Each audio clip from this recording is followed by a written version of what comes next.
Halo semua, perkenalkan nama saya Komarija Kamandewi. Pada kali ini, saya akan menyampaikan kesan pesan atau testimoni saya selama mengikuti perkuliahan hipnos, konseling, dan NLP ini selama 1 semester. Nah, dan testimoni ini merupakan tugas terakhir atau ujian akhir semester pada mata kuliah ini. Nah, di sini kami ditugaskan untuk membuat video tentang testimoni atau kesan pesan saya selama mengikuti perkuliahan hipnokonseling dan NLP ini. Nah, di dalam perkuliahan ini saya diampu oleh Bapak dosen yang sangat luar biasa dalam menyampaikan materi perkuliahan, yaitu Bapak Wayan Eka Pramarta SPD MPD.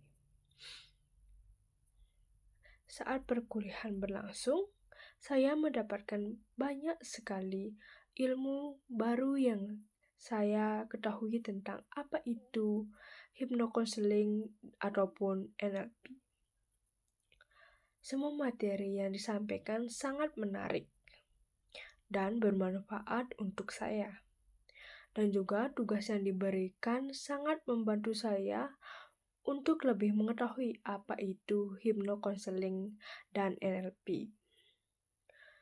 Karena tugas yang diberikan lebih banyak siswa yang aktif, yaitu seperti membuat tugas video setiap pertemuan yang menyangkut materi-materi yang diajarkan selama 1 semester ini. Tugas dan materi yang diberikan sangat bermanfaat sekali untuk saya, dan nantinya saya akan menerapkan pembelajaran ini saat mengajarkan peserta didik di sekolah dasar.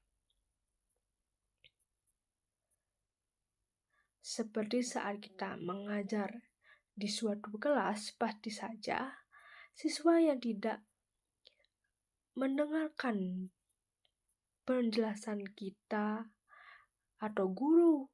Nah, dari pembelajaran mata kuliah ini kita bisa mengetahui cara-cara untuk menanggulangi sifat siswa tersebut, dan kita bisa menurunkan emosi saat mengajar ataupun dalam kegiatan yang dilakukan sehari-hari.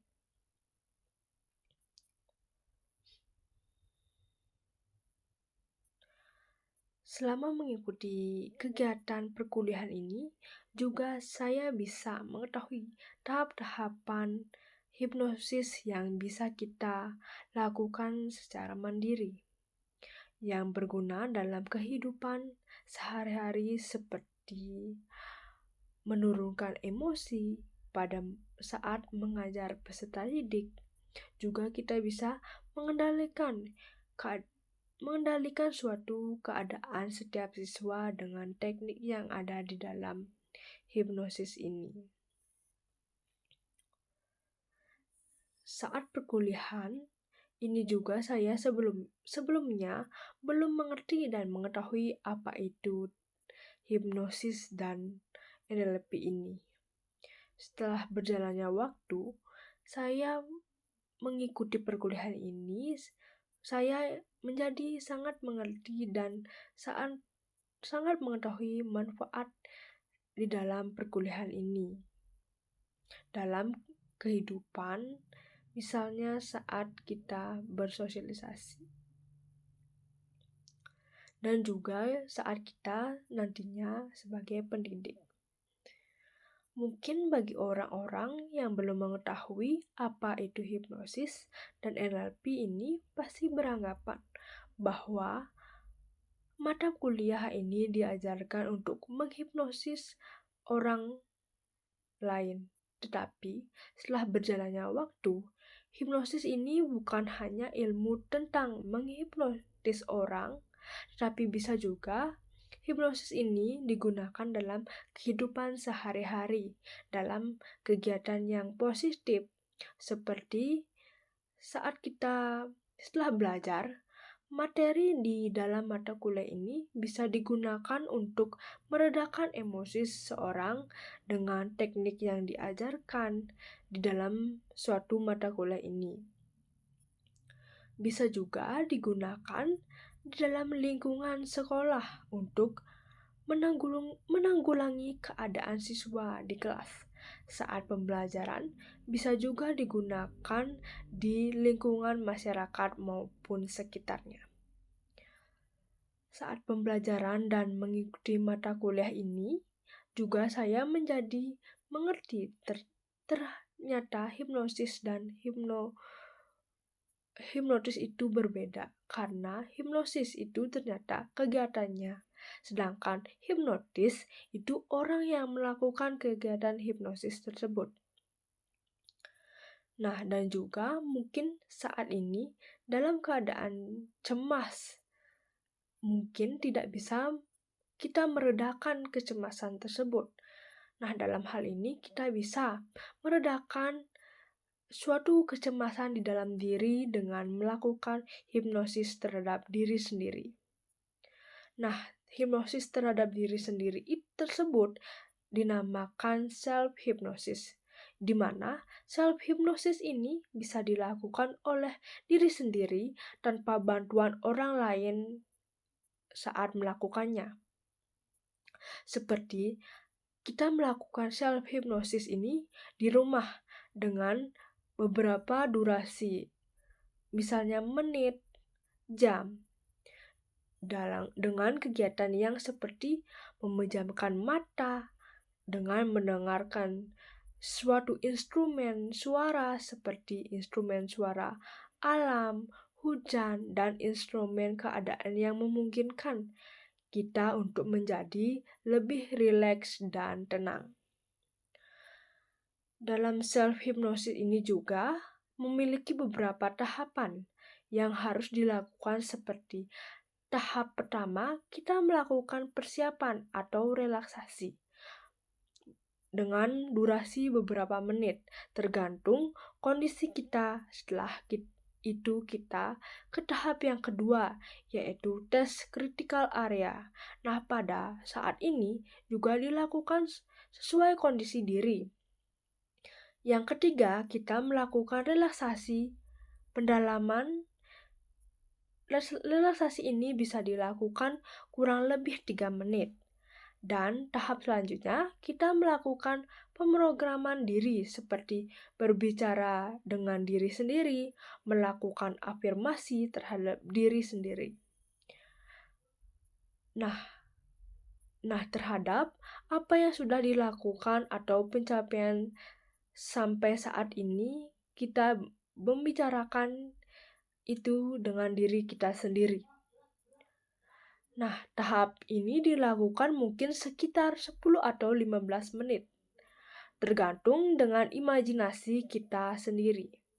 Setelah melakukan itu, kita akan melakukan pengakhiran dengan mengakhiri pembicaraan dengan menegaskan kata-kata positif terhadap diri kita ini dilakukan mungkin selama beberapa menit. Nah, adapun materi yang didapatkan selama perkuliahan ini, dan saya juga mempraktikkan tahap hipnosis ini. Yang pertama yaitu materi tentang prainduksi. Pada materi ini kita diajarkan dan juga secara langsung mempraktekannya kepada orang lain di sekitar kita.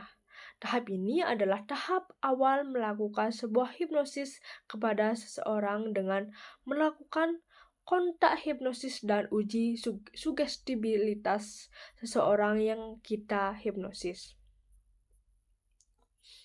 Selanjutnya, jika tahap ini berhasil, berarti orang tersebut bisa dihipnosis mengikuti tahap selanjutnya. Jika kita berhasil, tahapan selanjutnya yaitu kita lakukan tahapan induksi, yang dimana tahapan inilah yang membawa kondisi seseorang ke dalam kondisi hipnosis. Selanjutnya, tahap induksi ini bisa dilakukan dengan berbagai cara dan menggunakan alat apa saja seperti induksi dengan pendulum, induksi dengan mesmerism, dan induksi dengan cepat atau induksi shock. Rapid induksi ataupun induksi relaksasi progresif verbal, kita juga sudah mempraktikannya induksi ini dengan memilih salah satu contoh induksi yang diberikan. Dengan menggunakan rekan atau teman untuk membantu mempraktikannya. Nah, setelah melakukan induksi, kita akan melakukan tahapan selanjutnya yaitu deepening. Tahap ini dilakukan agar orang yang dihipnosis memasuki keadaan atau gelombang alfa dan theta, atau bisa juga dikatakan sudah masuk dalam kondisi hipnosis. Tahap ini bisa dilakukan dengan membuat skrip atau kata-kata yang memungkinkan orang dihipnosis menjadi lebih rileks dan nyaman. Setelah membuat skrip tersebut, penghipnosis bisa mengucapkan kata-kata yang dibuat ke orang yang dihipnosis agar orang itu menjadi lebih rileks. Contohnya seperti kita mengucapkan kata-kata seperti keadaan pemandangan yang indah, tempat yang menyenangkan. Saat menerapkan tahap ini, kita juga mempraktikkannya secara langsung dan mengumpulkannya dalam bentuk video atau rekaman suara berisi instrumen suara musik yang membuat kita semakin rileks. Nah, setelah itu, pertemuan selanjutnya kita ditugaskan untuk membuat skrip sugesti, dan setelah itu kita juga masuk ke dalam minggu ujian tengah semester, yaitu kita ditugaskan untuk melakukan self hypnosis di rumah. Self hypnosis ini bermanfaat untuk diri kita sendiri untuk menjadikan lebih tenang, rileks, dan nyaman. Selanjutnya, kita juga memasuki materi NLP atau Neuro Linguistic Programming. Arti dari NLP ini yaitu yang pertama, neuro adalah ilmu yang digunakan sebagai salah satu cara mengorganisasikan pikiran manusia. Selanjutnya, linguistik adalah berkaitan dengan bahasa atau cara untuk menciptakan suatu makna yang sangat berpengaruh dalam kehidupan ini. Selanjutnya ada programming, suatu urutan proses mental yang memiliki pengaruh terhadap perilaku diri agar mencapai suatu tujuan di dalam materi ini. Juga kita diberikan video tentang teknik NLP. Nah, itu saja materi yang kita sudah pelajari selama 1 semester ini, yang dimana membawa pengaruh lebih baik terhadap diri sendiri dan juga orang lain. Dan saya juga mengaplikasikan materi-materi yang didapatkan dalam kehidupan sehari-hari. Misalnya terhadap orang-orang di sekitar saya, orang-orang yang di dalam lingkungan tempat tinggal saya. Nah, adapun kesan pesan saya saat mengikuti perkuliahan ini yaitu sangat baik, karena saya sudah mendapatkan banyak ilmu yang bermanfaat. Dan juga saya berterima kasih kepada Bapak dosen pengampu mata kuliah ini, yaitu Bapak Eka, dalam menyampaikan materi sangat-sangat baik di setiap pertemuannya. Dan penjelasannya sangat mendetail dan sangat bermanfaat. Mungkin sekian testimoni saya dalam mengikuti perkuliahan hipnosis dan NLP ini selama 1 semester ini. Akhir kata saya ucapkan terima kasih.